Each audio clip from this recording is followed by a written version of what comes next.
I'll do the same introduction for the videotape that I did for the other. This is Bill Reed, and I'm here with Mrs. Phyllis Tenney at her home in Castine. Arthur Brogy is also here. He's a member of Phi Epsilon Chapter of Alpha Phi Omega.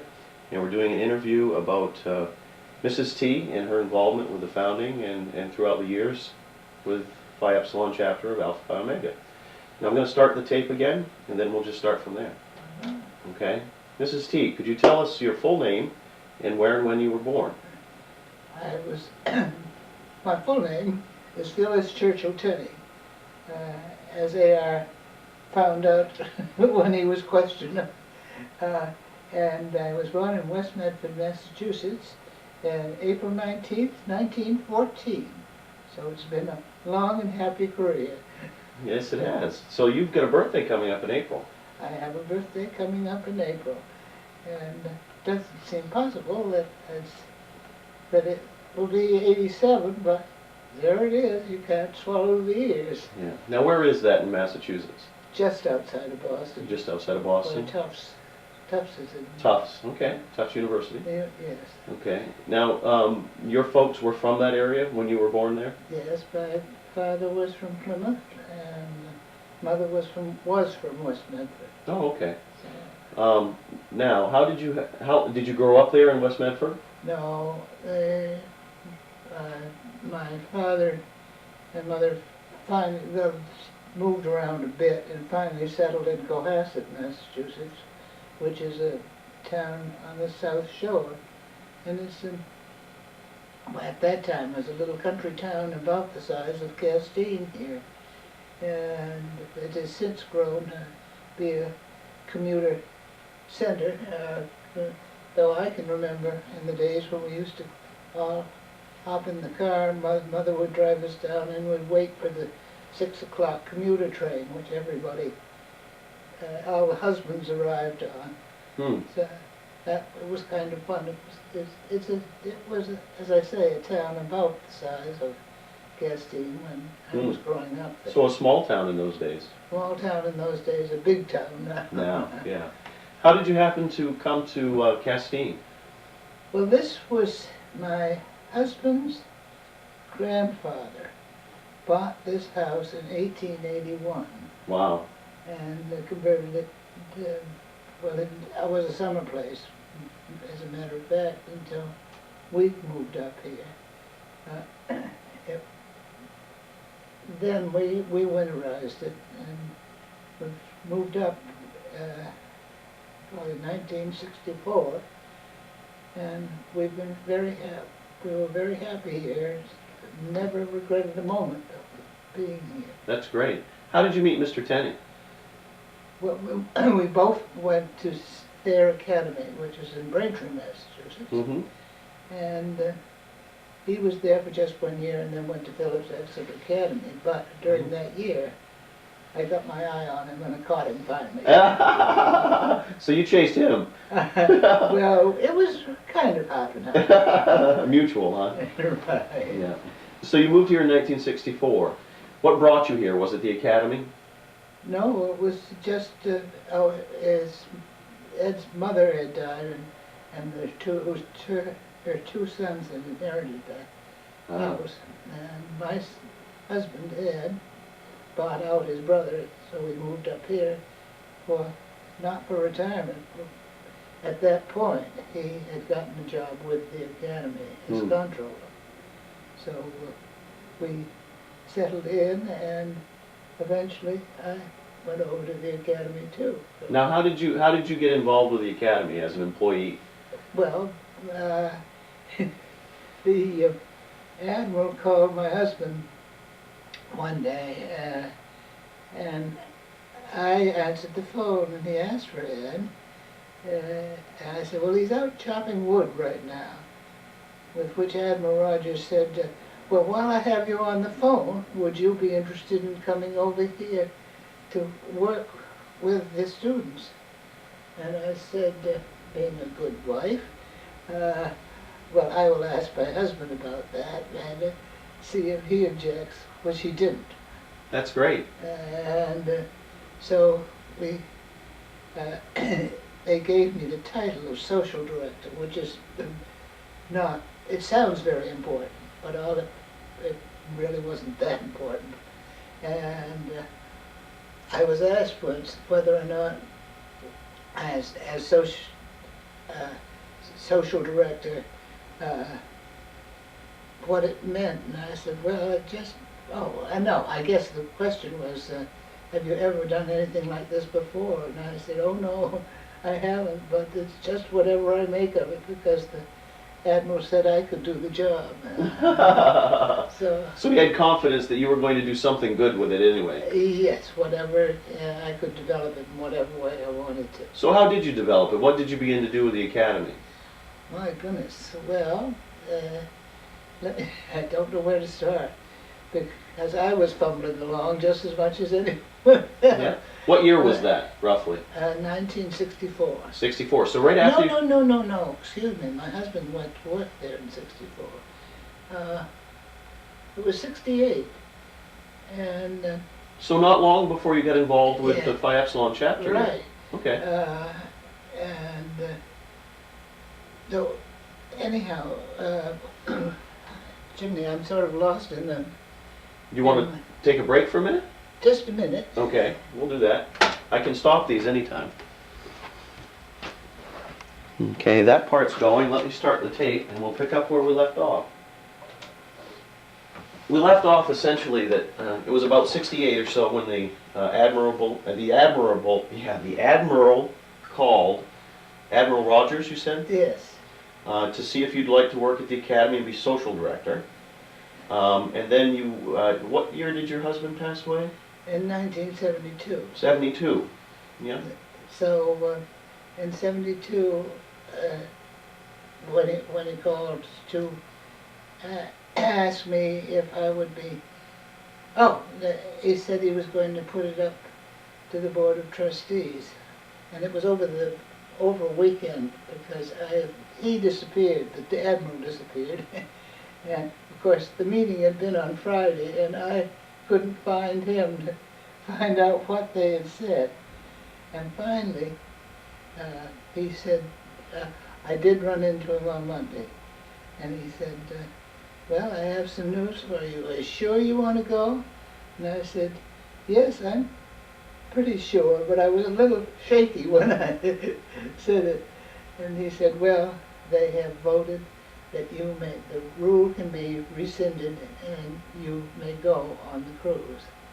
But then I began to think, oh, the only woman on that ship, and we're going to be out there for 2 months. It's a long time. And my heart began to beat, but I said, well, I've committed myself and I will go. So we packed up and we were off to South America. What ports did you come into? Do you remember? I do. Well, we went to and that was an interesting thing too, because we were members of the Partners of South America. Each state had a partner. Like a sister. Sister state. That's right. And we picked up contributions in Massachusetts. We went into Boston, and then we went down to Florida and picked up something from them, and then we went from there to Cartagena, Colombia, and had an very interesting experience there. That was one of the first APO experiences that I'd had on the ship. That was our first year that we had what we called our cruise project. So you had designed this project for picking up these gifts, materials? No, that part was done by the states. Oh, it was, okay. But we, meanwhile, and of course I'm jumping. That's all right. The end of it. That's all right. But we had taken a lot of things, some things down for a project. But when we got into Cartagena, Colombia, the doctor had gone ashore and he had gone to a children's hospital. The ship's doctor? The ship's doctor. And he had come back to the ship and said, if you could see the condition of that ship, of that hospital, the children there are without sheets on their beds, and it is just sad to see. And a couple of the boys and I said, well, there's something we can do. So we went around and collected some sheets, and the following morning, about 3 of us went over to the hospital and saw what was needed. They had a stove with 8 burners on it, old, only 2 of the burners worked. As I say, the children were in beds with no sheets on them. So we went back to the ship and we gathered the APOers up, and one of the APOers, thank goodness, was the Spanish speaking, because the hospital was, of course, all Spanish speaking. But the word got out too. We went around to the ship's personnel and described what we had seen. And before it was over, we had almost half of the ship's personnel over there carrying boxes of crates of soap. A couple of the engineers went over and they had all 8 burners working on the stove, and we had, well, it was just, and of course toys. Naturally, we had to take some toys. So I think when we left Cartagena, we left a happy, happy children's hospital. So it really was great fun. It must have been a great experience. Oh, it was a wonderful experience. Well, we have kind of jumped forward. I want to back up and talk about APO a little bit. Yeah, well. Because we've gone forward past the founding of Phi Epsilon now. Right. But that was really your first service project First service at project. sea. And we were setting a precedent at sea for practically every cruise that went on from there. So that was 72? That was 73. 73, yeah. And so that set a precedent, and as I say, if we go abroad at all, that we plan something for the... Well, I know last year they did a great project. I saw all of the articles in the Bangor Daily, and they went to an orphanage, I think, last year. No, last year they went to... Barbados? Oh, last year, yes, they went to an island, but I was thinking of the year before. The year before was Italy. Italy. Oh, Italy was 2 years ago now. 2 You years got ago. some great publicity in the Bangor Daily News on that project. You know, that was, what do you call it, not rehabilitation, but... I think it was a drug rehab. Oh, it was, Rehab, yes. it was a rehab center. Rehab. I thought it was an orphanage. No. No? No. No, okay. Rehab center, and they cleaned it all up and so Mhm. on. But if we went through all the projects, it would take forever to... Well, no, but let's just back up All right. to where, what was So- your first contact with APO? How'd you get involved? There was a meeting, and that's one of the things I was trying to think of, why I was attending the meeting. But somebody had come down, and I think it was to sell APO to us. And, but I got the impression at the meeting that this was all to do with Boy Scouts. And when they came up and said to me, would you be interested in joining or advising on this project? I said, but what do they want me for Boy Scouts? And then it was explained a little more, and I said, certainly I'd love to try it. Now, who was this that approached you? What was the gentleman's name? He was a scout exec? And no, it was somebody, I'm pretty sure this was somebody from Orono. Oh, okay, That is confused in my mind. okay. Because the whole thing was confused in my mind. Was it a student or an advisor? A student, as I understand it. Okay. But that I am pretty vague on, so. Well, I may be able to pick that up out of our history. It would be fun to do that. I'll go back And to those years, because yeah. we were not founded that much before you. No. So that was, I think, 68 or 69 that they approached you? 68, we qualified as I don't know what the technical term An is. interest group or a petitioning group. A petitioning group. Yeah? And we finally had our original Charter? charter and the ceremony in May of '69. So May of '69. Where did you do that ceremony? Here on campus? We did it on the bridge of the ship. On the bridge of the ship? Yes, Was that the old state of Maine? the old state of Maine. Most impressive. That's also where Section 95 became Section 94 and 96, is on the state of Maine. Yeah, uh-huh. The old TV state of Maine. Yeah, the old. Right before it was decommissioned, I think the year before. Was it the year before? I remember it. I think it was either 93 or 4. Oh, Right before they started transitioning to the new ship.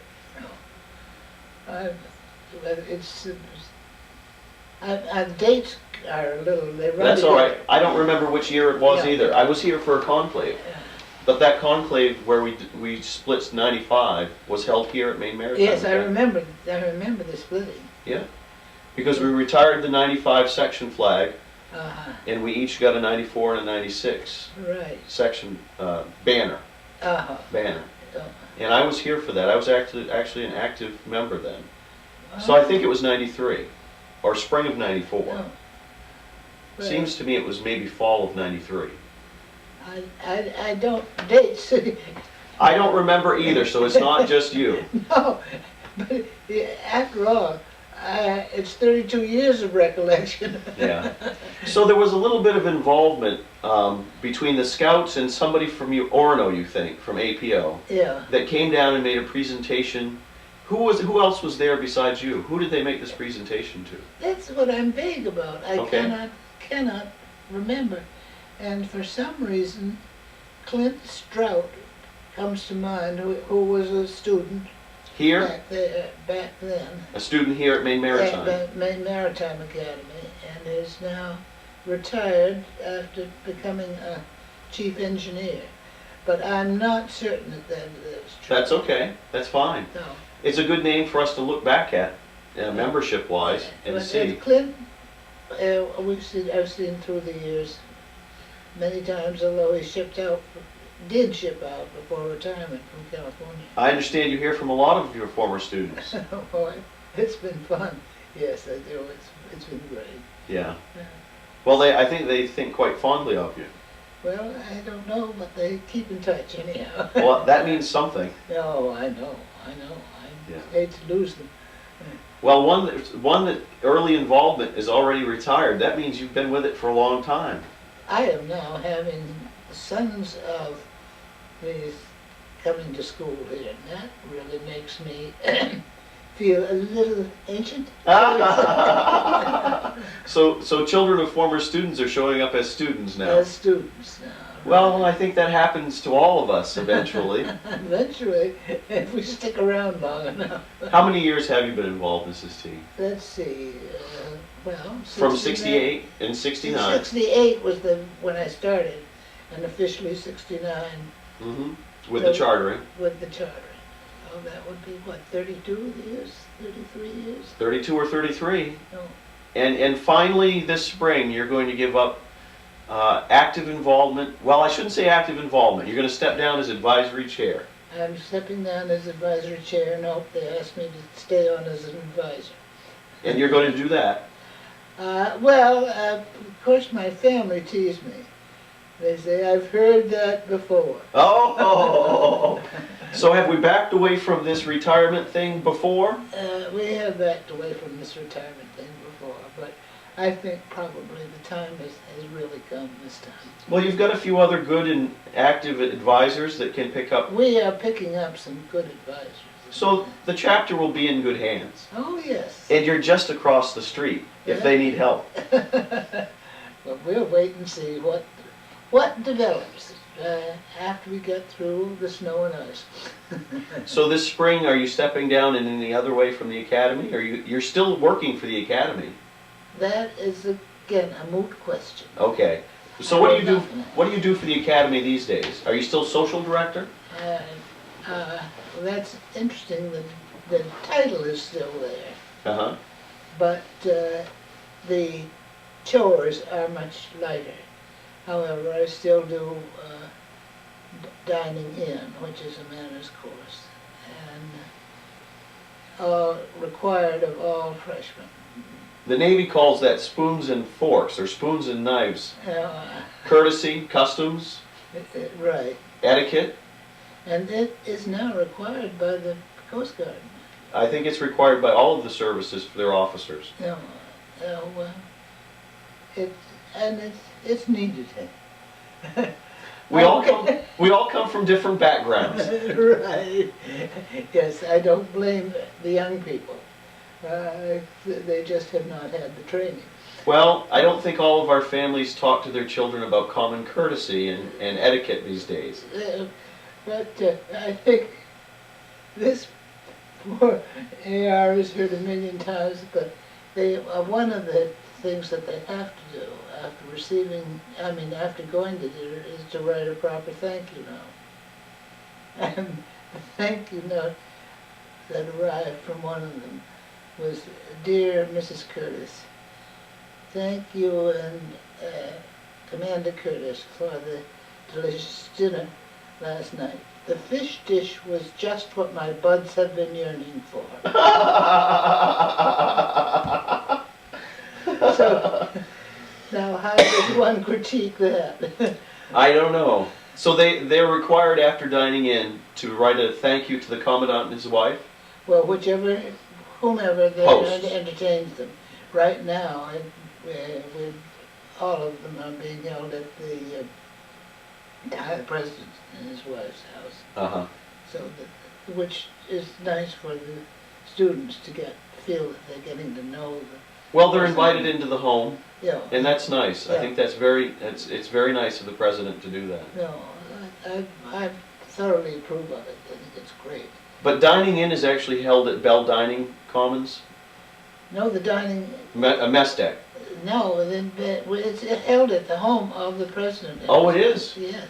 It's large enough to hold that class? No, they're broken up into companies. Oh, okay. All right. So, but it is, as I say, there are 3 companies, and then of course there are some that have athletics or something. And we have a couple of makeup dining ins, and they also, besides, there's another couple that share the receiving beside the President and his wife. Mm-hmm. So it's fun. Now, do you pretty much organize that event every year? Oh yeah. Or those events, I should say, because it's Yeah. more than one. Yes, yes, and then they have to write a proper acceptance. They have to, and they attend, and then they go to a rehearsal, and they practice going through a line, and they go through the do's and don'ts, and then they go to dinner, and then they have to write a thank you note, which comes to me, and I check it off, send it on to the President, then that comes back to me, and I critique each one, Aha. and then send it back to the student. Uh-huh. That's quite. That must be quite a chore. That is quite a chore. What do you get, about 100 or 150 every year? About 100. About 100. Yeah. That's a lot of work. Well, that's what a job is a lot of work. So, but anyhow, they got back to the cruise, my first cruise, and when we went into Cartagena, it was something I had never seen. Cartagena is in Colombia, and there the students were all warned that there was dope around like mad. It was a dangerous place to be. And Drugs, crime, poverty. but it was a beautiful city. I imagine it is very gorgeous. Oh. Had your husband ever gone on cruise before? Oh yes, he'd been going ever since 1964. Oh, so he went on cruise every year. Yeah. And you stayed at home all those years. No, there weren't that many years. Well, that's true, that's true. From Yeah. 64 to 72. No. Yeah. And in 73, you went on your first cruise. Yes. And you went on how many cruises after that? 25, 26. 26. Now that, somebody's gonna do the mathematics on that, but we had a couple of makeup cruises in the wintertime, Oh, really? you know, because they, I didn't know about those. no. We had one, we called it the cruise to nowhere, because we didn't really go into You any went out into the ports. bay? We went, I went down to the Caribbean, but we. Oh, you did? You know, But no ports of call? no ports of call. We did land at one island, but with permission. For water and You know, well, supplies? Well, just to get them off the ship and have them stretch their legs, so to speak. Yeah, okay, yeah. Yeah.